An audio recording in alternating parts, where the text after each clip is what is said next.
Hello, Dr. Liz. How are you? Hello, Shalom Rav, Shavua Tov, how are you?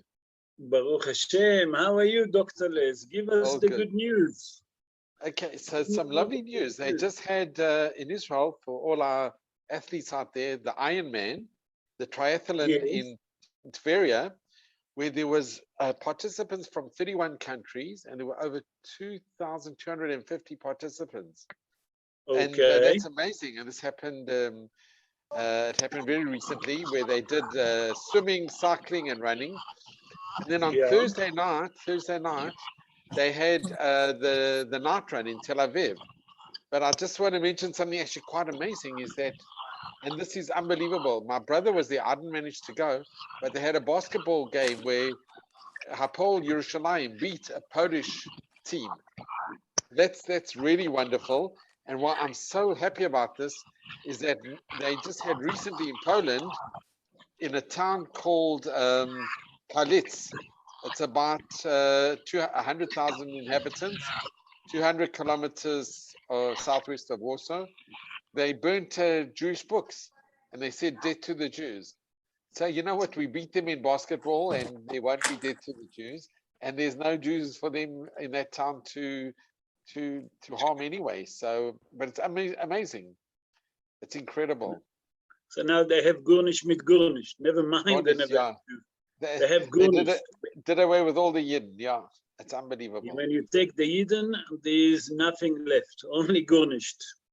That's so what they left for them. No, Baruch Hashem. Good for beat them in basketball, Rav. We beat them in That's basketball. the most. We should beat them with everything. But Rov, unfortunately, there's still some Yidden in Poland. Unfortunately, no, in Poland, there are not that many. There are some in Warsaw and in Krakow. There are a few, but the numbers are very low compared to. But they don't want to leave. Those Jews don't want to leave. That's what upsets me. It's incredible. Ezrat Hashem, they will leave. Ezrat Hashem. Okay, guys, thank you, Dr. Les. I'm going to mute everyone. You know what? A matter of fact, before that, Marky, I need you to take a book of Tehillim with you because it's usually your days that you read. Take a book of Tehillim because I need you to read for me from the Tehillim, okay? I'll give you the chapter to prepare, chapter 78, Tehillim 78, chapter 78, verse 7. Okay, I'll get it. Okay. No problem. Okay, Rabotai, so as we published that we gonna speak about the importance of the months of 1 second. I'm gonna mute everyone. I'm gonna mute. Everyone is muted, so there's no more noise. Okay. So as we mentioned, we're going to speak about the months of Kislev. What's so special about the months of Kislev? If I say Elul, I'm sorry. The importance of the months of Kislev. Now we are in the middle of months of Kislev, 2 weeks before Hanukkah. What's so important? That's going to be the subject of the show. But before we start, I would love to dedicate the show in honor of the soul of Esther Kaden Bat Ketzia, Mordechai ben Rahma, Harav Avraham Hayim ben Eliezer Yaakov, Tamar Bat Zehava, Rachel Bat Malka Sultana, Yaakov Salomon ben Farha, Dvorah Ruth Bat Bela, V'Haim Eliyahu ben Yeshayahu. Please God that the words of Torah will lift up the soul to the appropriate place in heaven.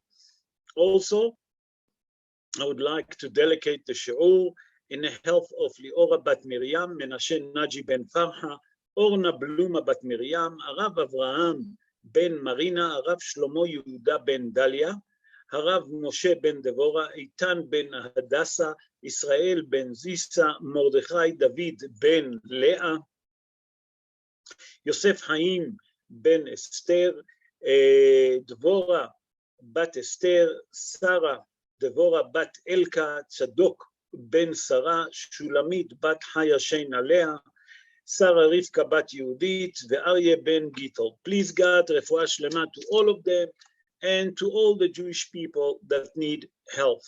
Be'ezrat Hashem na'aseh v'natzliach, ve'Hashem alenu berachamav yarviach. We're going to start the shi'ur be'ezrat Hashem, and what's going to happen now? We're going to start. Marky, don't forget to unmute yourself. So, Kislev, what do we know about the month of Kislev? We all hear Kislev. We know that usually what's happened in the month of Kislev is Hanukkah. But before we speak about Hanukkah, I would like to introduce the month of Kislev. The word Kislev. What is the meaning of the word Kislev? The meaning of the word of Kislev, Rabota, you're not going to believe. It means faith and confidence in HaKadosh Baruch Hu. Kislev means faith and confidence in HaKadosh Baruch Hu. That's all what it means. Where do we learn that? We learn that from the book of Tehillim. In the book of Tehillim, David HaMelech alav v'shalom says like this, in chapter 78, verse 7, וישימו באלוקים כסלם, ולא ישכחו מעללי אל ומצוותיו ינצורו. בכבוד, Mark. When the children of each generation hear the wonders that God had performed, they will place their trust in God. They won't forget God's wondrous acts, and they will keep his commandments. Thank you, Mark. So from here, we see something very important, that the word Kislev, Rabotai, meaning one thing. What does it mean? It means trust in Hashem, faith in Hashem, confidence in the Almighty. By the way, Rabotai, that's not belong to the show, just for you for general knowledge. All the Jewish months that we have, Tishrei, Heshvan, Kislev, Tevet, Shvat, Adar, all of those months, they're not from the Torah. From the Torah given a number for the months. Every month have his number. But during the time of Shivat Zion was a time when the Jewish people that gone to exile to Babylon, when they returned to Eretz Israel, okay, when was the returning of Shivat Zion to Eretz Israel, Hazal constitute for us the names of the months. Why? Because in Babylon, they used to give them name. And Kislev is a Babylonian name. So it's very similar to that. In that time, they given them a name to all the months. So before that, before Shivat Zion, was no name for the months. Remember that. So it's only after the people that gone to exile to Babylon, after the destruction of the first temple, when those people start to return to Eretz Israel, to build the land of Eretz Israel, to build Bet HaMikdash, that's when they constitute and give a name for the month. That's off the record. So we say that the word Kislev means trust in Hashem, confidence in Hashem, faith in the Almighty. And now let's explain what it means, faith in Hashem, what it means, confidence in Hashem. So to understand that, we have to explain. We have to understand that the month of Kislev, there is a special Si'ata Dishmaya. In the month of Kislev, we have a special help from the Almighty. That's what it means, Si'ata Dishmaya. What it means, Si'ata, it's help. Dishmaya, help from heaven. Every Jew have to look and focus and to try to understand and look what's happening with him, what's happening with his family, what's happening in the world. And he will see the miracle, and he will see how much HaKadosh Baruch Hu look after us in this month. There's a lot of miracle that happen to every Jew in a month of Kislev. And Rabbeinu Behaye that I'm going to bring today is Rabbeinu Behaye Ibn Pagoda. He born in the city of Saragossa in Spain. He born 976 years ago. He wrote the famous book, Obligation of the Heart, that all of you obviously heard about. And he said like this, listen to that. He explained, and he said that, you know, a person, he said like this, a person can get salvation in this month. It's according, not only on this month, sorry, a person can get salvation and help from HaKadosh Baruch Hu according to the faith and the confidence and the trust and the emunah that you have in HaKadosh Baruch Hu.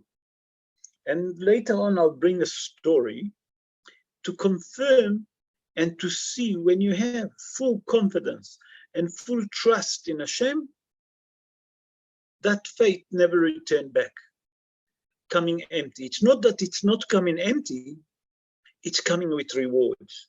Not only that it's coming as salvation to the human person, he get also reward for it. So we see that Rabbeinu Bechai explained to us that faith in HaKadosh Baruch Hu, it all depends how much faith and confidence and trust you have in HaKadosh Baruch Hu. According to that, HaKadosh Baruch Hu will pay you back. We have to understand that the miracle that happened to our fathers in the months of Kislev, HaKadosh Baruch Hu made a great miracle for them. We know that the miracle that HaKadosh Baruch Hu done with our father during the months of Kislev, and I'm referring to the festival of Hanukkah, it was above nature. And I will explain now. We know that a small group of priests, Kohanim, okay, that they didn't have any knowledge what is weapon mean. They didn't have any war tactics idea. They didn't know nothing about war tactics. They didn't have any knowledge about fighting because there was priests. They served in Beth HaMikdash. That was their job. And they took on themselves to fight the great empire that called Greece, and they're going to a war with them. And it was a small group. At the beginning, there was 13, then they jumped to number 17 altogether, and they start a great war against the major empire in the world. Imagine 17 people today fighting against Russia or against United States of America. What is the chances? If you put statistically, people will laugh on you. But we see that those priests, those small group of priests, didn't look at the statistic. They put their faith in HaKadosh Baruch Hu. Not only that, they have a full confidence in HaKadosh Baruch Hu. That means, if we look at it logically, a small platoon, okay, an average soldier platoon will come and wipe off small number of priests without taking any casualties in normal statistic. So, but those priests didn't look at it this way. Those priests decide that they're going to war and they're going to fight against the major empire of the world in that time that have the best weapon in that time, the most trained soldier that was in this time, because Chazal explained to us, if you read Megillat HaShmonaim, how trained was those Greek soldiers, what weapon they have. In that time, it was the most newest weapon that they have, the newest technology, according to what we call it in modern English.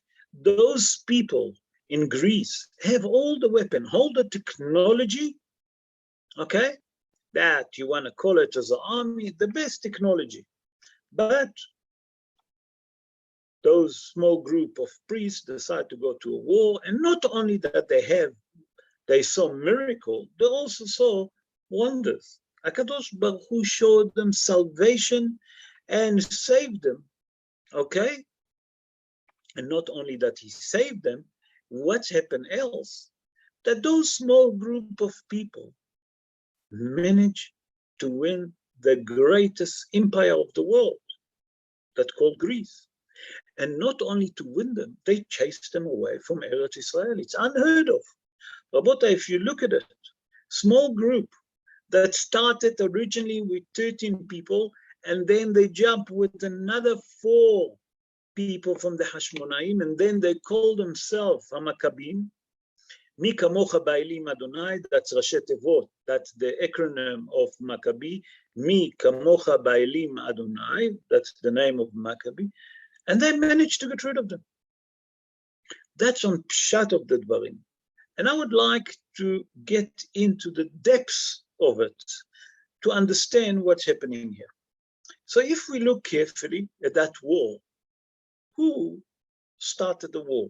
Who actually was the fighter to start with? The priest. But wait a minute. In a Jewish religion, we never see that priests ever go to work. As a matter of fact, we never saw any priest going to war. No priest going to war. And not only that, we know that the tribe of Levy, that from that come the priests, never gone to war. So what's happened? That in the war against the Greek Empire, we saw that the priests going to war. What's happening here? Dafka here, the priest decides to go to war. What is it? It's not simple. And not only that, Rabotai, the Kohen Gadol, Yohanan, Kohen Gadol, he was the one to go to war. Since when the holy priest going to war? You never heard about it. What's happening here? We have to understand. First of all, let's explain. What is the job of a priest? The job of a priest in a Jewish religion is to connect the Jewish people to their Father in heaven. That's their job. It's to bond the Jewish people to the Father in heaven, to connect them. And now we see that it's the opposite. The priests going to war. We have to understand what's happening here. It's not pashut like we're thinking. The Hashmonaim, we reread it, the Hashmonaim going to war and they win the war. No. But there is here a secret that we have to understand. The job of a priest, we said, to connect the Jewish people to the Almighty. How do they connecting the Jewish people? By that the Jewish people that sin, what does he do? He bring a korban, a sacrifice. By that he take the korban, the priest, and he sacrifice them on an altar. Okay, he bond them to the Almighty. Now we have to understand what's the roots of the word korban. If you take the root of the word korban, is kirva. Kirva, it means closer. Okay, so the job of the korban is to bring us, by that we're sacrificing the korban, is to bring us closer to the Almighty. And who's the job of the person to do it? That's the priest. Okay. The Maharal mi Prague, who was the Maharal mi Prague? The Maharal mi Prague was Rabbi Yehuda Levy ben Betzalel. He born in Poland 501 years ago.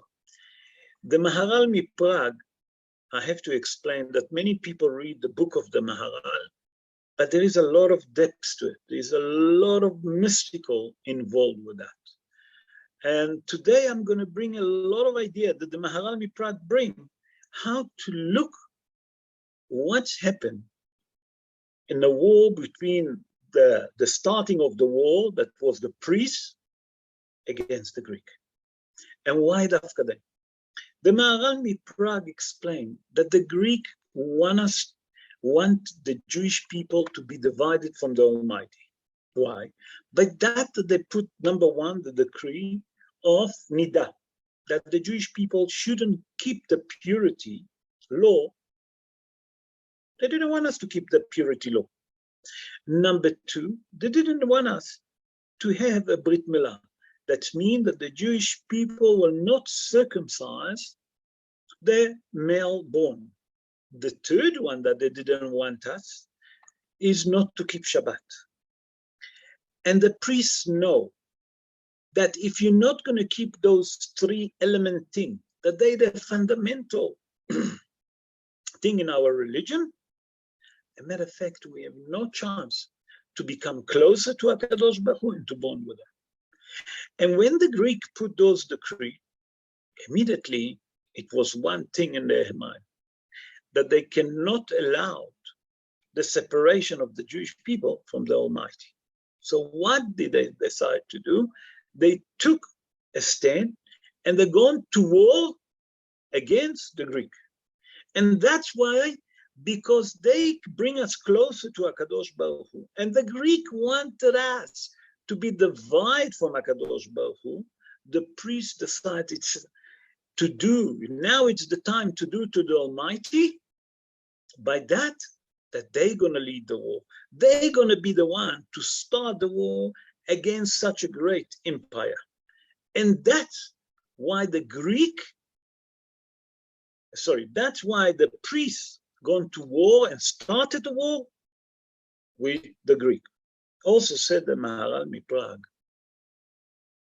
if you look carefully, the Kohen Gadol usually wear in Yom Kippur 8 different kind of clothes. Why? Why Dafka 8? Because we explained in previous showing, you'll excuse me 1 second. Much better. That number 8 represent above nature. And the 8 garment, the 8 clothes that he used to wear in Yom Kippur, that's what helped, and that's with those clothes he managed to do atonement to all the Jewish people. That means that the Jewish people was depending on the Kohen Gadol. And the Kohen Gadol do atonement to the entire Jewish nation. Rabotai, listen to that, on Yom Kippur. That means all the avonot, all the sin that the Jewish people have, the Kohen Gadol, it was his job to erase it. And Hazal explained, and the Maharal actually on top of it, he explained that by that he used to wear the 8 clothes that represent above nation, that means the dimension of 8, that it's above nature. Because we explained that 6 mean physicality, 7 mean spirituality. Remember, we done the show on 7. But 8 is above nature. It's something that we don't understand. He's saying that the job of the Kohanim, what was it? To connect the physicality with the spirituality. By that they take us as physical people and connect us to HaKadosh Baruch Hu, to that spiritual. That was the job. But on Yom Kippur, what is the Kohen Gadol used to do? He used to wear 8 different clothes. That means not only that he used to bond us with HaKadosh Baruch Hu, he used to do another thing. He used to erase the entire sin of all the Jewish people. And that's the Chokhmah. So what's happened? We know that in Hanukkah, there is 8 days. Why Dafka 8 days?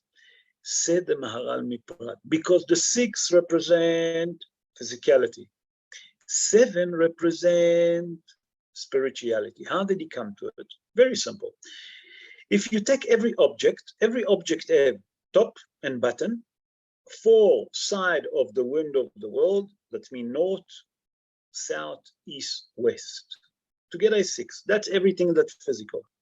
Then come the 7th dimension, that's spiritual. For example, if we take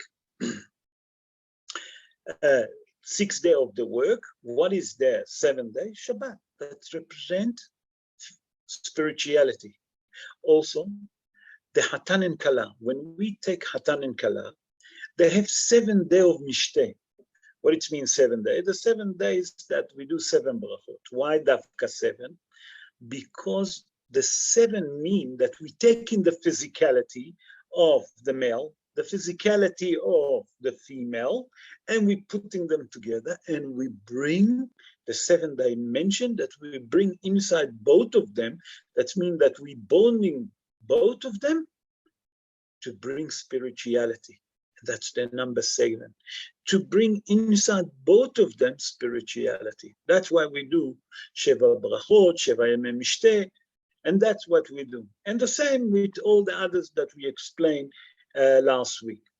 That means that the 7 is spirituality, but the 8 is above nature.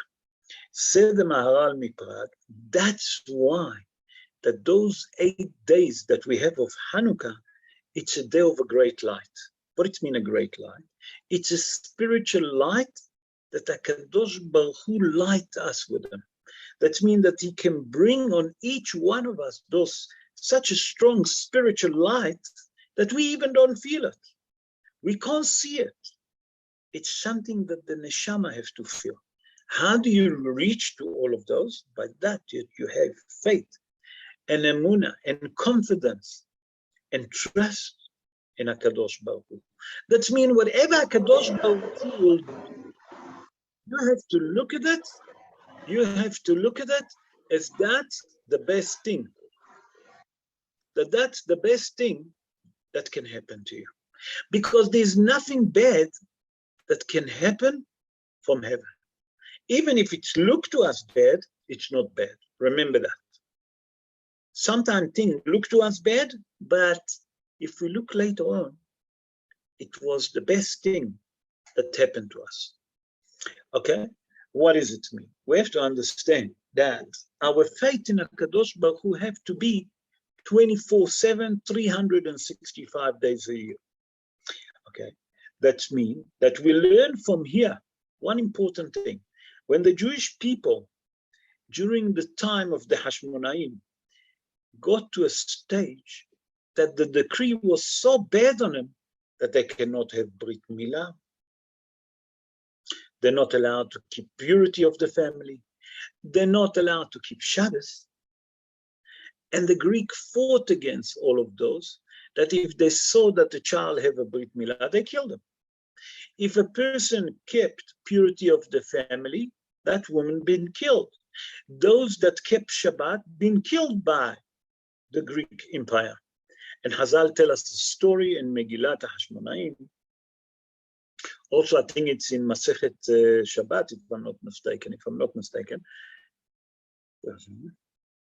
I don't remember, okay? Erase that comment. Hazal tell us there that it was a story of 1,000 families, 1,000 people that gone into a cave and kept Shabbat. And someone told the Greek people that those people that inside the cave, they keeping Shabbat. And they asked the Jewish people to come out. If not, they're going to burn them alive. The Jewish people didn't agree to break Shabbat and didn't agree to come out. What is those wicked Greeks done? They took wood and they light a fire, and all the Jews that was inside the cave died from smoke, died from the fire. 1,000 people given their life. Why? Because they're not willing to give their faith. That means that the faith in HaKadosh Baruch Hu was the most important thing. So we see from here that we learn that the faith in HaKadosh Baruch Hu is the most important thing. Not only that, we have to understand, according to your faith, that's going to be your salvation, as the Maharal Miprag said. But we have another element thing in Hanukkah, and that's called the oil. Oil in Hebrew means shemen.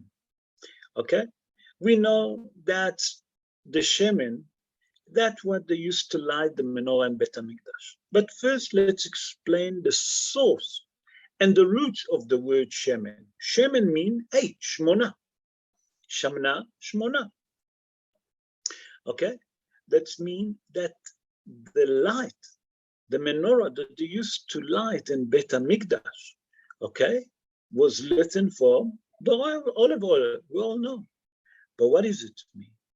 That it means 8, Mitshon Shmona, 8. For example, when they used to appoint a king in a Jewish religion, what they used to do to him? They used to anoint him with Shemen HaMishcha, with a special oil. The same when they used to appoint new Kohen Gadol, they used to anoint him with what? With Shemen HaMishcha. That means that the Shemen come to show us the light, the special light that HaKadosh Baruch Hu bring into the world. What it means, that light, that the spiritual light. And the job of the Greek, that they want us the opposite. They want us to divide from HaKadosh Baruch Hu. They wanted to bring darkness to that part of our life. What it means, darkness? That they want us to forget the roots and to divide us from HaKadosh Baruch Hu. And they wasn't stupid. The Greek philosophy, there was very smart people, the Greek philosopher. And they knew the only way that they can keep the Jews and to forgive from HaKadosh Baruch Hu is only one way. By that they put those 3 degrees. And that's going to bring darkness to the spiritual light on a Jewish person. Why? Because when he doesn't keep purity of the family, he doesn't do Brit Milah, and he doesn't keep Shabbat, those the 3 major covenants that we have in HaKadosh Baruch Hu, immediately, it's going to divide us from HaKadosh Baruch Hu.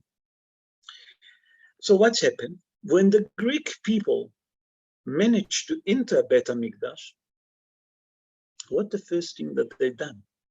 Rabotai, they contaminated all the oil. That the Jewish people will not light the menorah, except the little jar that they find. How did they contaminate them? Rabotai, they contaminated by opening them, and they knew if the oil is open and a Gentile touch that oil, it's been contaminated. No one that was contaminated allowed to touch it. Even a Jewish person that he was contaminated to a disease was not allowed to touch them. So Kal v'Homer, the Greek, the warriors. So the first thing that they done after they conquer Bet HaMikdash, the first thing that they done before even taking all the vessel, before anything that they done, they contaminated the oil. Why? So the Jewish people cannot light the menorah. Look how smart they was. Look how clever. They looked at everything. It wasn't just a war, a physical war. Behind that physical war was also an element and fundamental idea that to destroy the faith in HaKadosh Baruch Hu. So what did they do? They contaminate the oil like we explained. So the Jewish people cannot light the menorah. So what is our important mitzvah in Hanukkah? It's the opposite. To light the menorah, to bring the light, to light the menorah. But that we're lighting the menorah, we're bringing back the light, those spiritual light. And we don't understand it, Bezrat Hashem, in the next session of Shorim, we'll explain what is those lights, spiritual light. But the idea behind it, what's happening here? That by that we're lighting the menorah, we get connected to the Almighty. We get bonded to the Almighty. Not only that, we know that HaKadosh Baruch Hu make a great miracle to the Jewish people during the festival of Hanukkah. That we explained at the beginning of the Shorim, it wasn't just a winning of the war. It was a salvation. It cannot happen that a small group of Kohanim that have no knowledge of weapon, tactics of war, they have no knowledge of it, to go and to win the great empire of the world, it's unheard of. Why am I saying it? Why am I saying it? Because on Hanukkah, one of the things that we also do, what did we do? We sing the song, Ala Nisim ve'ala Niflaot. Ala Nisim ve'ala Niflaot, we're not only singing when we light the menorah, we sing it also, Rabotai, in Tfilat Amidah, 3 times a day. We sing it in Birkat Hamazon, Ala Nisim ve'ala Niflaot, Sha'asit ala Avotenu. But we have to understand that this song is just not just to make us happy. This prayer is not just to make us happy. This prayer, a matter of fact, the source to it is in Mishnah Masechet Sofrim in chapter 20. If you look at the Gemara, there is a Mishnah there. It says Masechet Avot, Masechet Sofrim. In chapter 20, in Masechet Sofrim in the Mishnah, okay? Also there is the Pirkei de Rabbi Eliezer. in chapter 20, there Hazal tell us and constitute for us to say Ala Nisim ve'Ala Niflaot. Why? To praise the Almighty for all of His miracle and all of His wonders that He done to us on those days. So we have to remember by that we're lighting the menorah. We have to remember that we're showing our faith and our trust and confidence in HaKadosh Baruch Hu. And that's the secret, lighting the menorah in a month of Kislev. But we have to understand that we explain that number 8 is above nature. And 8 represent, how do you write 8? You take you make 2 round circles and you join them together. Why have got 2 round circles? Because one circle represents the spirituality in heaven. And one circle represents the physicality on earth. And we come in and we say by that we're joining the physicality and the spirituality together, those 2 circles, with that power, we can be above nature. And that's the secret, just to explain to us briefly about the number 8. So what do we do? In the month of Kislev, we have the festival of Hanukkah. And the festival of Hanukkah, we're lighting for 8 days to show that 8 represent above nature. Number 2, we light the menorah. What does it mean lighting the menorah? That we're saying to HaKadosh Baruch Hu, we have full emunah. We have the full faith only with you. We have a full confidence only with you, no one else. That's the secret of lighting the menorah in the month of Kislev.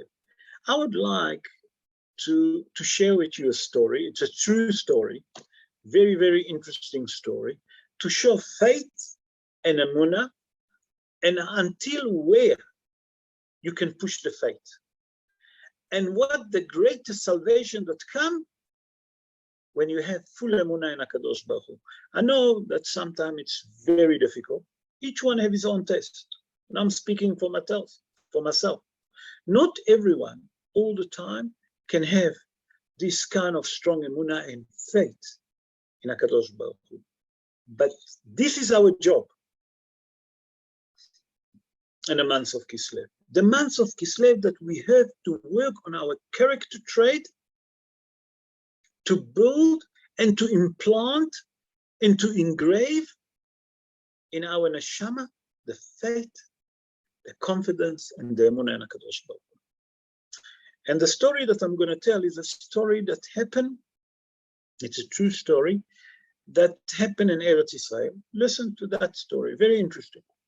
The story was with a Talmid Yeshiva, Avrech, a Yeshiva boy, that got engaged. He find B'Sha'at Tova, he find a girl, and they decide to get engaged. And the parents met, and everything gone beautifully. And he decided to surprise the Kala and her parents. He gonna buy a big bouquet of flower. So he gone to the florist and he met the owner and he started speaking how much that bouquet, how much, blah, blah, blah. Anyway, he saw a beautiful big bouquet that he wanted to send. And the owner said to him, listen, it's, unfortunately, it's 2,000 shekel.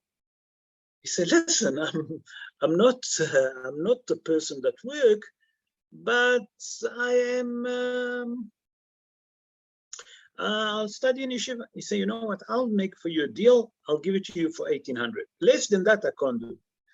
He said, okay, we have a deal. They agreed, they have a deal. And the yeshiva Bahur was so excited that he given the owner of the florist the money. He forgot even to give him a receipt.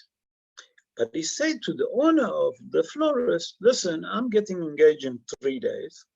This is the address, and I want you to send it to that place. No problem. on it. On the day of the engagement, the family come first, and they're all sitting, and before the visitors come, and they're doing the vote, all the thing between the family. And the Hatan look, the future Hatan, look, the yeshiva bahur, and the big bouquet that he ordered didn't arrive. And he getting kuchel inside, Okay, so it might gonna another few minutes, it will be here. Nothing. He got so upset and cross that he wanted actually to phone a member of the family. A member of his family, he can move things. That means if he pick up the phone and he'll phone the florist, the owner of the florist will go and cut the flower, and he'll make sure that the flower, the bouquet of flower will be there no matter what. Even if you have to fly overseas to bring it, he'll do everything to make sure. That's the power that his relative had. And he was thinking to pick up the phone, to call him, not to call him. Then he said, wait 1 minute, let me call my rabbi. He phoned his rabbi and he said, listen, this is the story. At the beginning, the rabbi didn't understand what is the student wants. It took him a minute, but then the coin dropped down. He said to him, listen, I suggest to you one thing, keep quiet, don't say a word. You're not going to make a big thing of it. If you're not going to make a big thing that there's no flower, I promise you, no big thing going to happen. Anyway, the engagement finished. He apologized to the Mechutanim. Mechutanim said, we didn't even take notice. What are you talking about? Okay. Nothing. He decided that tomorrow morning or tomorrow he'll go to the florist to ask for his refund. After all, 1,800 shekel, it's a lot of money for a yeshiva bahur. Okay. The following morning, when he wake up, he remember, it's the yacht side of his cousin. And he had a custom that on the yacht side of his cousin, he go to the cemetery, to his grave, and he said Tehillim, and he learned a bit of Mishnah in honor of the soul to uplift it. And that's what he done.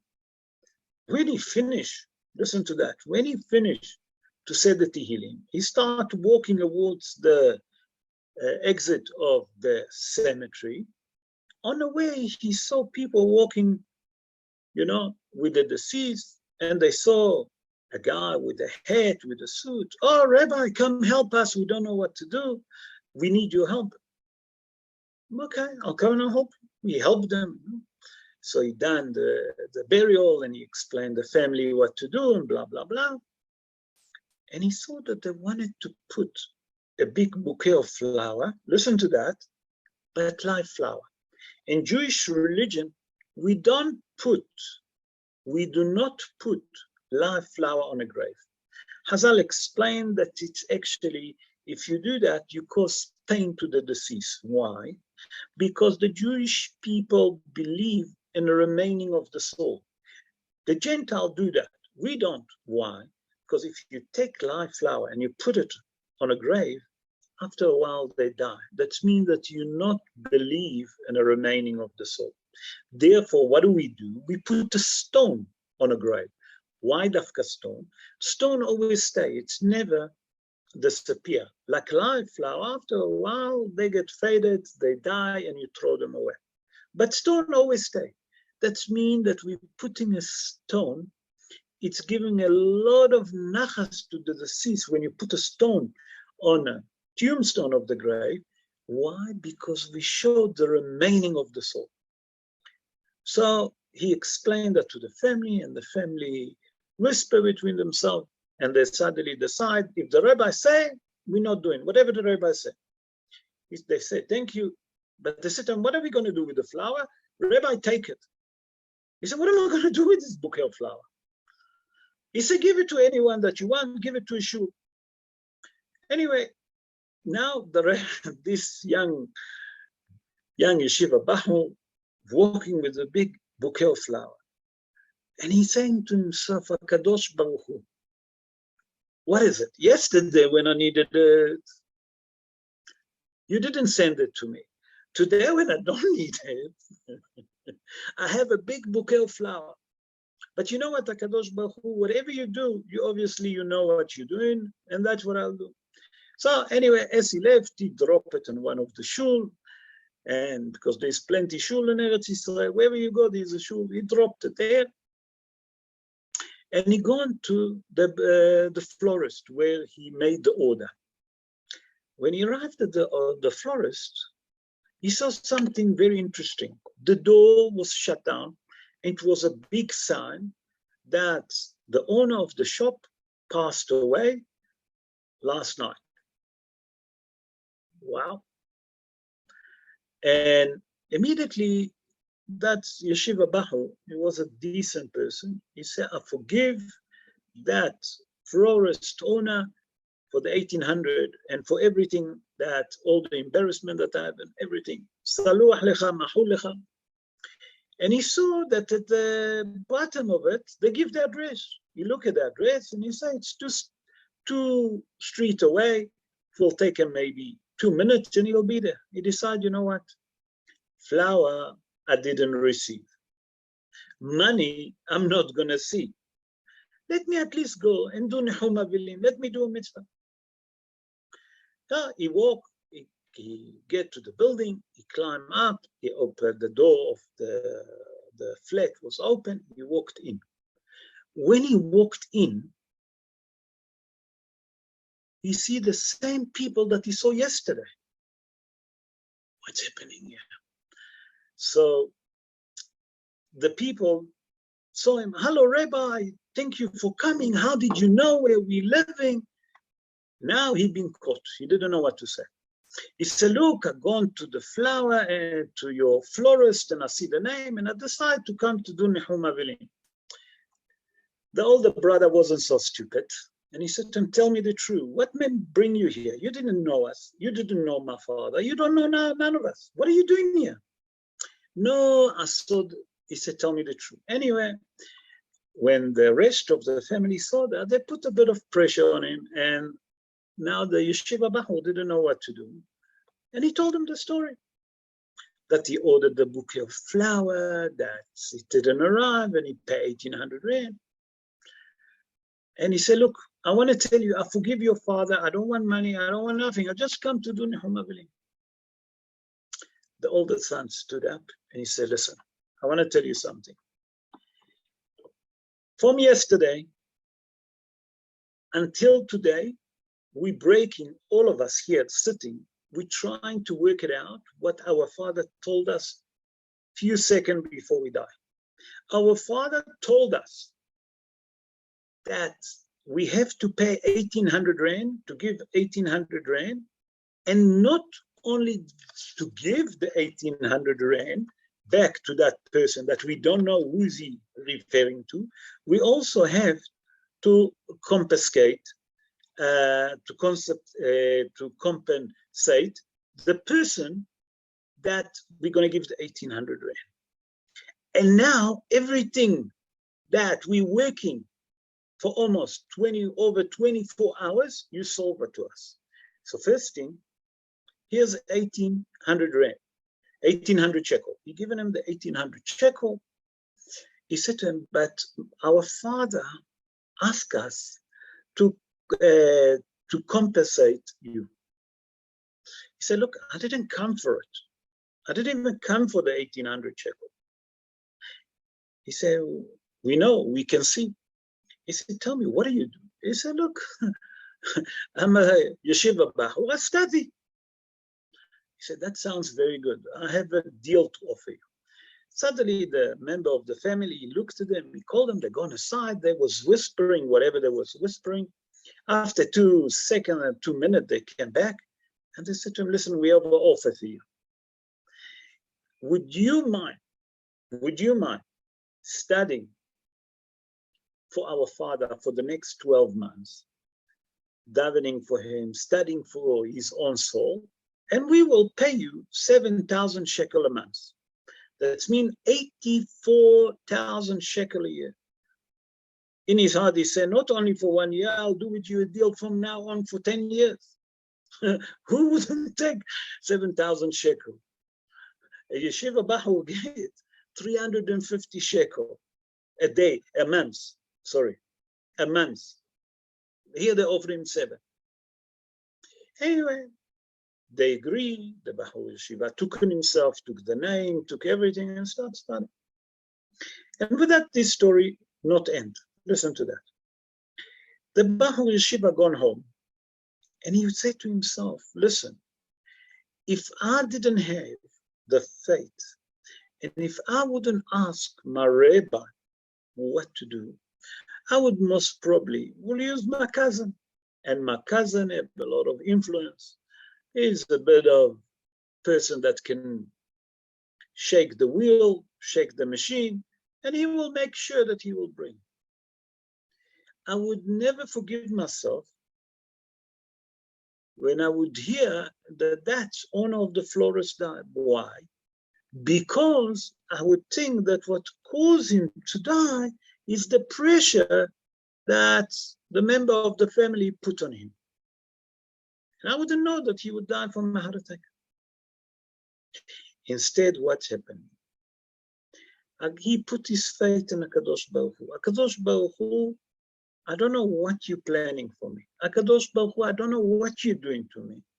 But if that's what you decide to do, I have to accept it. I don't have a choice. And the moment that he done that, Rabotai, listen to me, everything changed. Not only that the money that he paid for the bouquet of flower that he didn't receive returned back to him, also he was confiscated, okay, not confiscated, compensated for the money that he didn't even plan to have. It's come to teach us, Rabotai, a very important lesson, that we have to understand that in life you have to put your faith in HaKadosh Baruch Hu. We have to have trust in HaKadosh Baruch Hu. We have to have a confidence that whatever happening to us, it's all from HaKadosh Baruch Hu. And if HaKadosh Baruch Hu doing it to us, it's only for good. It's very difficult, I know. To say it, it's very simple. But in those precise moments that people stand on those difficult tests, it's very difficult to think clearly and to focus. I'm speaking for myself. You obviously, all of you tzaddikim, I can't judge. I'm judging myself. But in that difficult point, how would we react?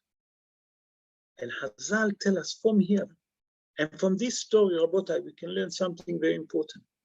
That when we do what HaKadosh Baruch Hu wants us to do, and we put our faith on him, no harm, no problem coming. Okay? Why? Hazal explained that the months of Kislev, and with that I'm going to conclude, that the job of us in the months of Kislev, and in the job of us in, especially in Hanukkah, it's to work on ourselves. Each person has to work on his own character trait. Number one, to remember to put our faith in HaKadosh Baruch Hu. Number two, to understand that those special days of Hanukkah is a day of special spiritual light that's coming down from heaven on us. And each one of us can feel it according to his level, according to how much his neshama can absorb. And those spiritual lights can come to us on Hanukkah, the major day. And the top of the top, that means the cherry of the top, is on 8 days of Hanukkah, because that's above nature. But that we'll speak about it, Be'ezrat Hashem, in the next show. So what I'm trying to say is that we have to work on ourselves during the months of Kislev to try to bond with HaKadosh Baruch Hu, to come closer and to bond with HaKadosh Baruch Hu during those days. This is our work on the months of Kislev, to build the emunah, the faith, and the confidence in HaKadosh Baruch Hu. And how do we do that? By that we have emunah, by that we have faith and confidence in HaKadosh Baruch Hu, we actually, what we're doing in those days, Rabotai, we are working on ourselves to uplift our soul. And those the job of those days, to bring those spiritual light down to earth, to light on us, to light our neshama. And Be'ezrat Hashem, that we should all merit to work on ourselves, to light our neshama, to see that faith penetrating inside our neshama, to feel it, the trust, the faith, and our confidence in our Kadosh Baruch Hu, that whatever He done to us, whatever happening with us, it's all from the Almighty. And Be'ezrat Hashem, when we see that, and we reach to that level, and we see those spiritual life, we'll merit to see Mashiach Tzidkenu and the building of Bet HaMikdash speedily in our day. Amen ken yeh ratzon. If there is any question, please unmute yourself and ask, and I'll try to answer something regarding that subject. Hello, it's Anthony. How are you? Baruch Hashem, Anthony. It's so nice. Thank you. We sing Ma'osur when we light the candles. Ma'osur Yeshuati. Where does that song come from, and what does it talk about, that particular song and the tune that we sing? And do we have to sing that song and everything like that? There is, first of all, Ma'oz too. What is Ma'oz? Ma'oz, it's a place. Not a certain place. It's Ma'oz, it's like a certain area. Two, what it means too, is like a mountain, like a place. That means what you're saying, the Ma'oz Turi Shoati. What was that place? What was that area for to my salvation? HaKadosh Baruch Hu. That's mean that what we explained today, and Be'ezrat Hashem, I'll speak about it, Anthony, in the next Shorim, will explain what it means. That means the Ma'oz is the subject, it's the area. It's the area of our salvation. What was the area of our salvation during the time of the Greek? The faith and the emunah that they have in HaKadosh Baruch Hu, that although that they're the majority, although that they're not qualified warriors, although that they not know anything about war tactics, we put our faith in HaKadosh Baruch Hu, and that was our salvation. You follow? Yeah. Thank you. Okay, now you're talking about the tune. The tune is just the tune that we have. Every song has a special tune, and that's one of the things that we have regarding Ma'oz. Ken, Bechavod, you wanted to ask another one. And the other verses, the other 4 or 5 verses that we say in Ma'osu, the following 3 or 4 verses, Kazok Sarua Kochacha and Yavanim Nikbatu Alai, all those verses. So what you're saying there, I'll just explain briefly that in Ma'oz 2, in a song, we basically saying, and we're praising HaKadosh Baruch Hu for the salvation that He had, that He brought to us when the Greek big empire wanted to destroy us, wanted to kill us, to destroy us spiritually, to kill us physically, you understand? And that's what we're praising. Okay. Okay, thanks very much. Okay, pleasure. Anyone else that want to ask question? Bechavod, who else? That's one. Good evening, Rob. Oh, yes, please. How are you? Thank God yourself. Baruch Hashem, it's so nice to thanks see you. for this beautiful, for want of a better word, thanks for this beautiful enlightening shir. It was beautiful. Thank you very much. Pleasure. You're basically saying as much faith that we're in, confidence that we have in Hashem is commensurate to the amount that we'll get back from Hashem, the much we put in. Now, does this specifically apply more so in the month of Kislev because of the Hanukkah Chag that we have? Is it specifically more so now? So, first of all, what Rabbeinu Bechaya say, he don't speak only about now. No, not at all. He's speaking all the time. And every day of the year, but especially on Hanukkah, because it's a month of salvation to the Jewish people, Like Nisan mean the month of miracle to the Jewish people, as you know. But Kislev is a month of salvation. So how much so if you have the faith and you have the confidence and the emunah in HaKadosh Baruch Hu, that you receive salvation according to your own faith, confidence, and emunah in HaKadosh Baruch Hu. He speak about all year round, all the 12 months. But in the month of Kislev, it's completely in a different level. You understand what I'm saying, Jeffrey? Yes. Why? Because the month of Kislev is a month of salvation.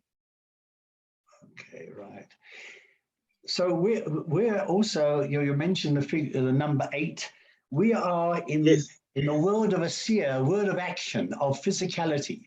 So it does. So in this particular time, does it bring the light down in order to infuse it with the light from? Okay. From very good question. Very good question. So as you mentioned, we are in Olam Asiya, the work of physicality. The world of physicality is the physical world that you have to go and work, you have to eat, you have to sleep, you have to drink, you have to do many things. You know what I'm saying? You have to create it. But the chokhmah in this world is to bring the spirituality into it. And that's the number 7. You follow? How do you do that? That all week around you work, 6 days a week you work. On a 7 days, Shabbat, strike. What it means, Shabbat? Not Shabbat, Shabbat, striking. By that you're not working, you're saying to HaKadosh Baruch Hu, I belong to your army. I belong to the spirituality. On a Friday night, as you sing and you say, Lecha Dodi or Baruch et Hashem Amvorach, you get the Neshama Yetera, the extra Neshama. What is that? That's the spiritual soul that you get. And above it, what's come above it? What's the most important thing above it? It's above nature.